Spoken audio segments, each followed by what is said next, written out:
Our organisation is undertaking workforce planning because in New South Wales the workforce planning is compulsory. So we saw this as an opportunity to try to help give them a workforce plan, but also cover the skilling element as well. And also introduce them to e-learning, where in a lot of cases they're not so used to that kind of approach. So what we're doing here is exposing those key people who are in HR leadership roles to their own e-learning experience, if you like, by doing the workforce plan and giving them an opportunity to test out what sort of things they think will and won't work. So what we're seeing in the way that they're getting into the gap identification and their workforce development strategy design is much more of an awareness about how e-learning could fit in there or how it could assist. We're using GoToWebinar.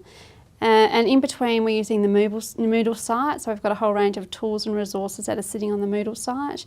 And then when it comes to communication with people in between the online sessions, we're also using LinkedIn. We've got a workforce planning tools group and email, and also phone and Skype. So where they might need some one-on-one help, we're connecting with them in the way that they prefer.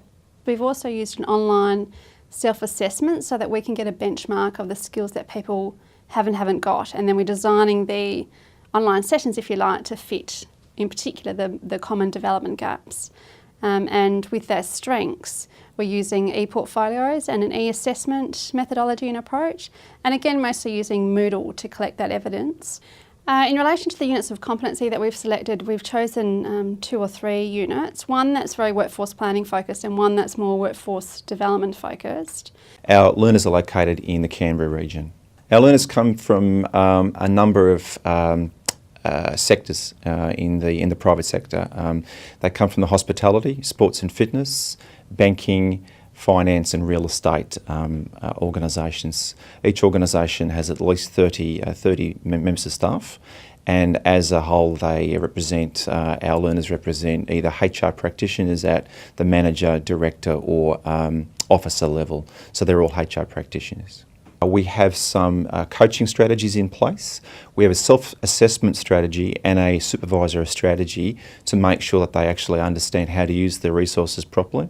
And in fact, we've built into, in the first phase of the project, a rolling tutorial phase of the project, where we'll introduce in small segments how to use the eLearn and the eLearn strategies, so that it's not going to be a surprise when they come to use of the eLearn platform itself.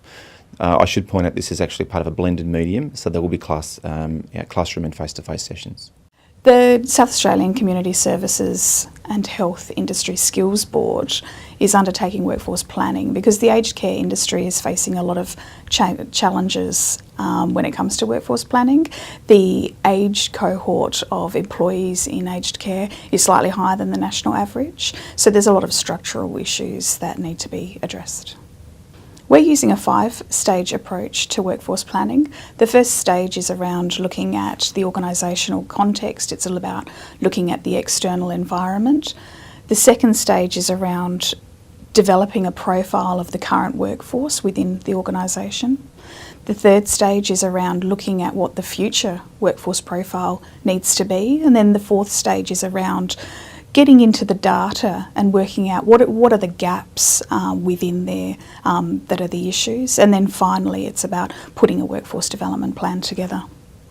The project that everyone's working on is to develop a workforce profile of their organisation, and that's going to be the primary form of evidence for the units of competency that we're going to be assessing against.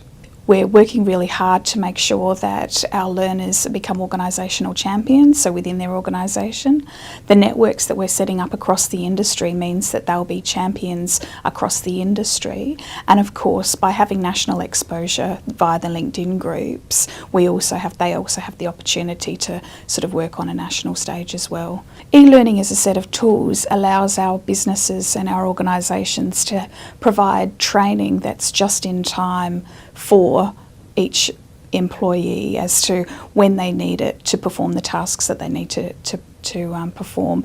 So we see learning as being able to breach geographical distances, it's able to breach temporal distances, we're able to bring people together and also allow people training and access to skills when and where they need to. and the way they like it.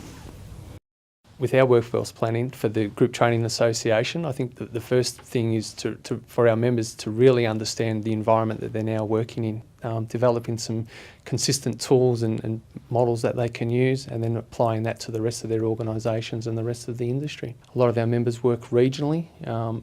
Just about every young apprentice has a mobile phone or an iPad or all of that, so that the way they actually want to access information, the way they learn is quite different to traditional apprentice 15, 20 years ago. So our members are now starting to just embrace that technology and look forward in terms of what that might mean for their business. For this program, we're targeting CEOs, general managers and people at the senior management level within HR. We think it's quite important for our industry to target champions at that upper level of management, so then that can filter through the organisation. We've run other e-learning programs where we've targeted field officers and operational staff, and that's worked really well. But I think it's important now when we're dealing with workforce development and workforce planning that we get some buy-in from the senior managers within these organisations, and they can see the power of the e-learning tools that can be provided. Image is so important to our sector, the fashion sector, that when we get the final content and the e-learning tool all together, it then goes off to the graphic people. And it's important about the images that are used, that the industry relates, they look current, they look modern. All of that's important because our young designers sitting in those audience are very quick and very sceptical, and they pick up image is everything. And so we believe the tools need to reflect that. Social media. The reason we think that's important is because a lot of social media is free, it's low cost, and when you've got 86% of businesses in our sector are SMEs with an average business size of 4 employees, they don't have a lot of money, they're under-resourced.